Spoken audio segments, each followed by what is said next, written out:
তিনি ভারতবর্ষকে টেনে ধরছেন। না, নিশ্চিতভাবে ব্যাপারটা সেরকম নয়। ভারতবর্ষ স্বাধীনতার পর 70 বছর, প্রায় 70 বছর কংগ্রেস সরকার ছিল, তারা অনেকটা ডেভেলপমেন্ট করেছে, একটা স্বাধীন দেশকে উন্নত জায়গায় নিয়ে গেছেন। তারপরে যে সরকার আসবেন সেও করবেন, পরবর্তী যে সরকার আসবেন সেই করবেন। আমরা রাজনীতির কথা এখানে বলছি না, কিন্তু বুঝতে হবে যে আমরা বাঙালি যারা আছি, হিন্দু, মুসলিম, বৌদ্ধ, পার্সি, শিখ, জৈন নয়। আজকে ভাই, আজকে যারা মুসলিম তারা কোথা থেকে এসেছে? আরব থেকে এসছে। এই যে আমার একজন সিকিউরিটি আছে তাজ, আপনাদের মাঝে গ্রামের ছেলে, ও কি এসছে আরব থেকে এসছে না ইরান থেকে এসছে? ও তো আমার দেশের ভূমিপুত্র, আমাদের রক্ত, আমাদের ভাই।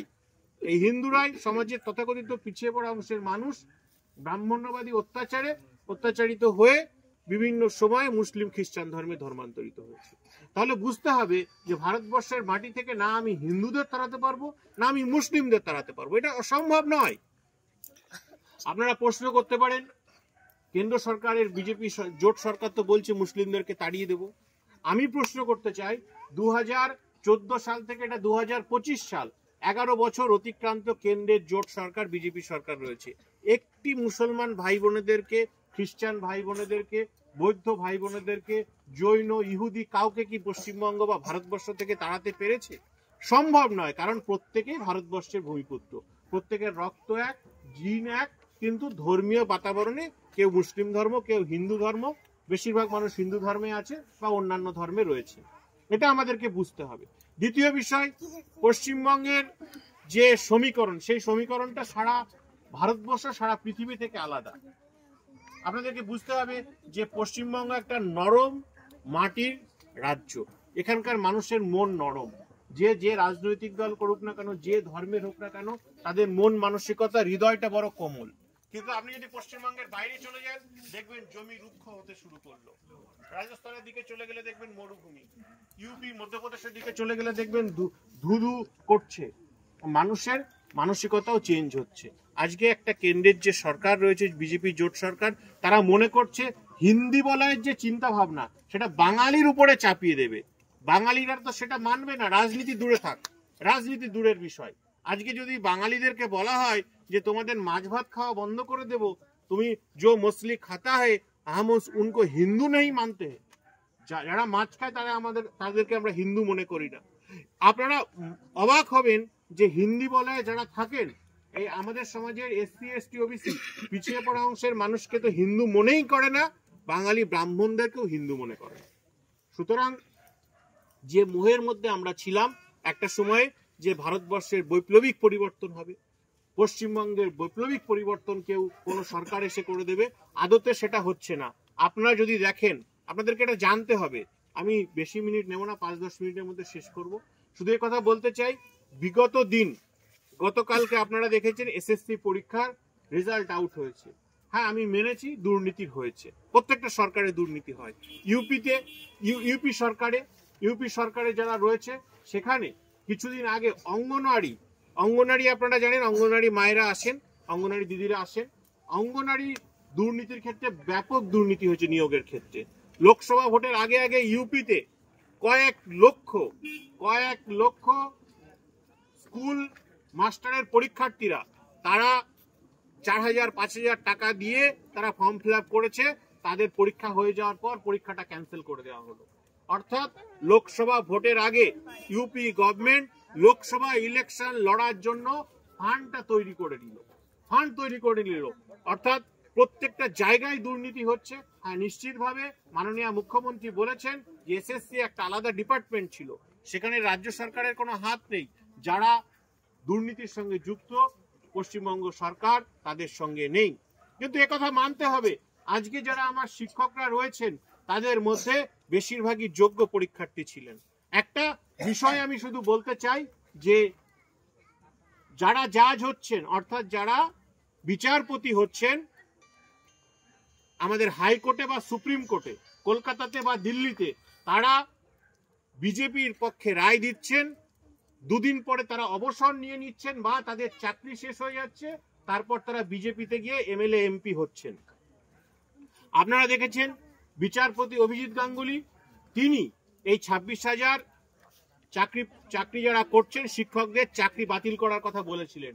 দুদিন পরে তিনি চাকরি ছেড়ে দিয়ে তমলুকের ওই এরিয়া থেকে বিজেপির এমপি হলেন।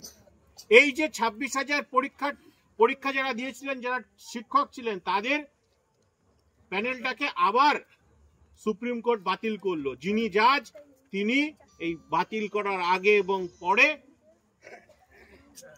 কেন্দ্রের যে আমাদের মাননীয় প্রধানমন্ত্রী নরেন্দ্র মোদীর সঙ্গে দেখা করছেন।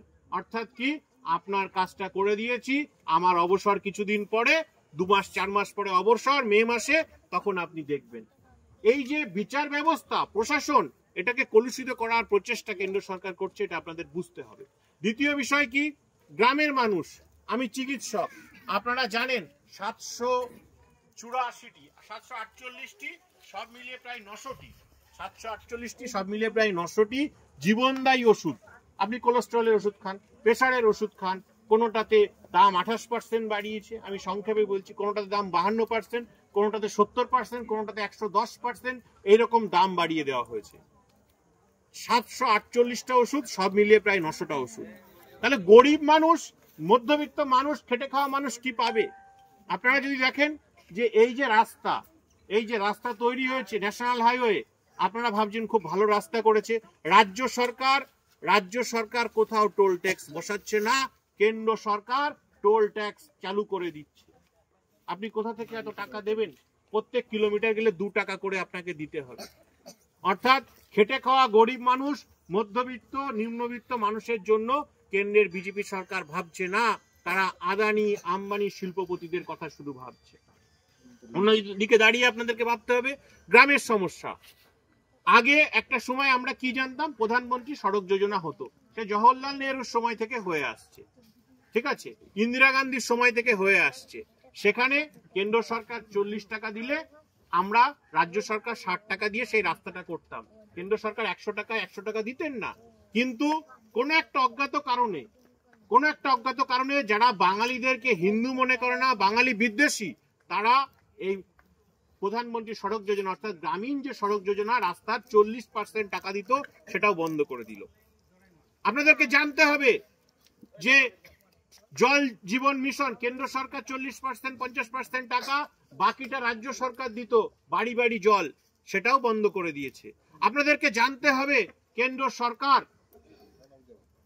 সরকার আমাদের যে প্রধানমন্ত্রী আবাস যোজনা হতো, যেখানে তারা 50% 40% টাকা দিত, বাকিটা রাজ্য সরকার দিত, সেই টাকাও বন্ধ করে দিয়েছে।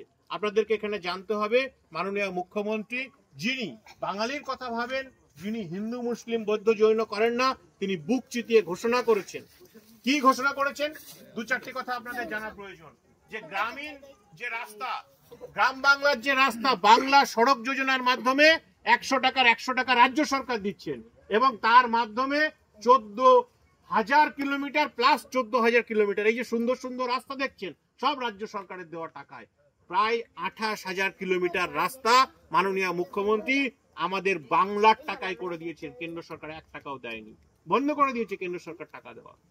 জল জীবন মিশন কেন্দ্র সরকার বন্ধ করে দিয়েছে। জল স্বপ্নের মাধ্যমে মাননীয় মুখ্যমন্ত্রী প্রত্যেক বাড়িতে পিএইচই ডিপার্টমেন্টের মাধ্যমে জল পাঠানোর ব্যবস্থা করছেন। আপনারা দেখবেন এখনো রাস্তা করে জল দেওয়ার কাজ চলছে।